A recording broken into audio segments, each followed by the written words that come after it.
ओम ब्रह्म सत्यम सर्वधार। आज दास का अति महत्वपूर्ण उत्तम प्रसंग कुबेर का घर। तो ये जब प्रसंग आप श्रवण करेंगे और एक मन से श्रवण करेंगे तो पता चलेगा ये कुबेर का घर प्रसंग क्या महत्व रखता है, क्या इस जीव को ये सिखाना चाहता है।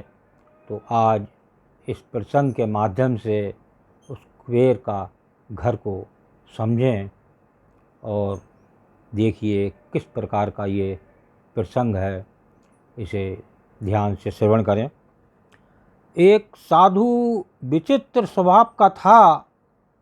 वो बोलता कम था, उसके बोलने का ढंग भी अजीब था। उनकी मांग सुनकर सब लोग हंसते थे। कोई चिढ़ भी जाता था तो कोई उसकी मांग सुनी अनसुनी कर अपने काम में जुट जाता था।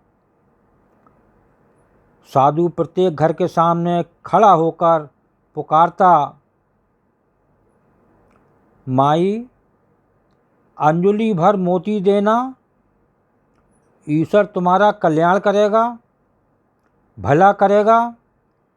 साधु की ये विचित्र मांग सुनकर स्त्रियां चकित हो उठती थीं।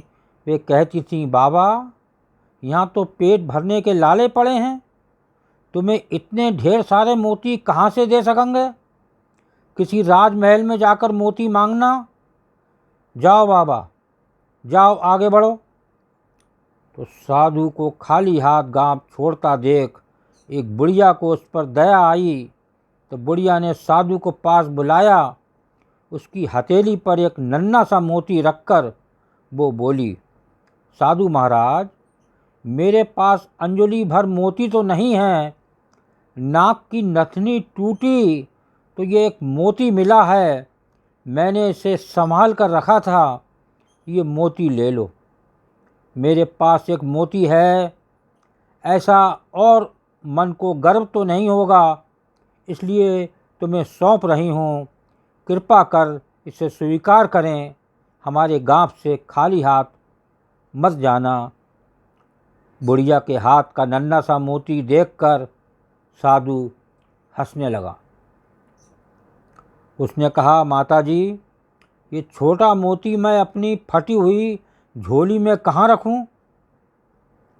इसे आप अपने ही पास रखना। ऐसा कहकर साधु उस गांव के बाहर निकल पड़ा। दूसरे गांव में आकर साधु प्रत्येक घर के सामने खड़ा होकर पुकारने लगा, माता जी प्याली भर मोती देना, ईश्वर तुम्हारा कल्याण करेगा। साधु की ये विचित्र मांग सुनकर वहाँ की स्त्रियां भी अचंभित हो उठीं। वहाँ भी साधु को प्याली भर मोती नहीं मिले। अंत में निराश होकर वो वहाँ से भी खाली हाथ जाने लगा। उस गांव के एक छोर में किसान का एक ही घर था। वहाँ मोती मांगने की चाह उसे घर के सामने ले गई। माता जी प्याली भर मोती देना, ईश्वर तुम्हारा भला करेगा, साधु ने पुकार लगाई। किसान सहसा बाहर आया। उसने साधु के लिए ओसारे में चादर बिछाई और साधु से विनती की कि साधु महाराज पधारिए, विराजमान होइए। किसान ने साधु को प्रणाम किया और मुड़कर पत्नी को आवाज़ दी, लक्ष्मी बाहर साधु जी आए हैं, इनके दर्शन कर लो। किसान की पत्नी तुरंत बाहर आई। उसने साधु जी के पांव धोकर दर्शन किए। देखिए ये होती है एक सेवा भाव। कैसे भी हो लेकिन सेवा भाव से पीछे नहीं हटना चाहिए। देखिए उसने किस प्रकार साधु की सेवा की, दर्शन किए, चरण धोए, जो कि प्रथा ये बहुत पुरानी है। आज तो इस प्रथा से बहुत दूर हैं। हाथी घुटने तक चले जाएं तो बहुत हैं।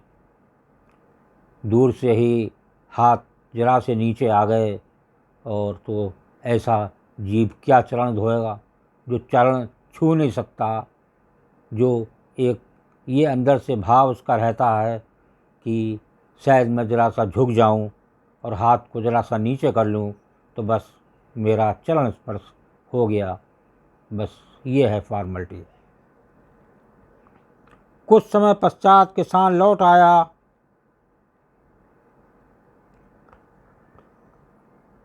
तो इसके आगे श्रवण करें। पांव धोकर दर्शन किए। किसान ने कहा, देख लक्ष्मी, साधु जी बहुत भूखे हैं, इनके भोजन की तुरंत व्यवस्था करना। अंजलि भर मोती लेकर पीसना और उसकी रोटियां बनाना। तब तक मैं मोतियों की गागर लेकर आता हूँ। ऐसा कहकर वो किसान खाली गागर लेकर घर के पार निकला। कुछ समय पश्चात किसान लौट आया। तब तक लक्ष्मी ने भोजन बनाकर तैयार कर रखा था। साधु ने पेट भर भोजन किया। वो प्रसन्न हुआ। उसने हंसकर किसान से कहा, बहुत दिनों बाद कुबेर के घर का भोजन मिला है। देखिए, साधु की कुछ तृप्ति हुई, भोजन मिला और उसने उसी को कुबेर का घर समझकर भोजन को ग्रहण किया। मैं बहुत प्रसन्न हूँ, ये साधु के शब्द थे। अब तुम्हारी याद आती रहे, इसलिए मुझे कान भर मोती देना। मैं तुम दंपत्ति को सदैव याद करूँगा। उस पर किसान ने हंसकर कहा, साधु महाराज, मैं अनपढ़ किसान आपको कान भर मोती कैसे दे सकता हूँ? आप ज्ञान संपन्न हैं, इस कारण हम दोनों आपसे कान भर मोतियों की अपेक्षा रखते हैं। देखिए, किसान के भाव किस प्रकार से उन्होंने साधु के सामने एक अपेक्षा रखी कि आप ज्ञान संपन्न हैं, इस कारण हम दोनों आपसे कान भर मोतियों की अपेक्षा रखते हैं। साधु ने आंखें बंद कर कहा, नहीं किसान राजा, तुम अनपढ़ नहीं हो, तुम तो विद्वान हो, इस कारण तुम मेरी इच्छा पूरी करने में सक्षम रहे। मेरी विचित्र मांग पूरी होने तक मैं हमेशा भूखा प्यासा हूँ। जब तुम जैसा कोई कुबेर भंडारी मिल जाता है तो मैं पेट भरकर भोजन कर लेता हूँ। साधु ने किसान की ओर देखा और कहा, जो फसल के दानों, पानी की बूंदों और उपदेश के शब्दों को मोती समझता है, वो मेरी दृष्टि से सच्चा कुबेर का घर है। एक बार फिर श्रवण करें। साधु ने किसान की ओर देखा और कहा, जो फसल के दानों, पानी की बूंदों और उपदेश के शब्दों को मोती समझता है, वो मेरी दृष्टि से सच्चा कुबेर का घर है। मैं वहाँ पेट भरकर भोजन करता हूँ, फिर वो भोजन दाल रोटी हो या चटनी रोटी, प्रसन्नता का नमक उसमें स्वाद भर देता है। जहाँ आतिथ्य का वास है वहाँ मुझे भोजन अवश्य मिल जाता है। अच्छा, मुझे चलने की अनुमति दें, ईश्वर तुम्हारा कल्याण करे। किसान दंपत्ति को आशीर्वाद देकर साधु महाराज आगे चल पड़ा। कहा भी है, पृथिव्यां त्रीणि रत्नानि जलमन्नं सुभाषितम् मूलय पाषाण खंडेषु रत्न संज्ञा विधीयते। पृथ्वी पर 3 ही रत्न हैं, जल, अन्न और सुभाषित। मूर्ख लोग ही पत्थर के टुकड़ों, हीरे मोती, माणिक आदि को रत्न कहते हैं। असली रत्न है राम नाम, असली रत्न है कृष्ण नाम, असली रत्न है राधा नाम। देखिए, ये हैं कुबेर का खजाना, कुबेर का घर। तो आज ऐसे हीरे मोती, ऐसे कुबेर, ऐसे प्रभु का रस की ज़रूरत है, जो अभी आपने कभी वाणी से भी सुना। राम रस, प्रभु रस, उस चेतन शक्ति का रस, उसको प्राप्त करने की ज़रूरत है। जीव आज इस देश में और भी देशों में नित प्यासा है, इस रस का, क्योंकि उस रस का तो उसे पता ही नहीं। उसे तो संसारी भोग विलास वस्तुओं में जो रस का आनंद है उसी तक की सीमित है।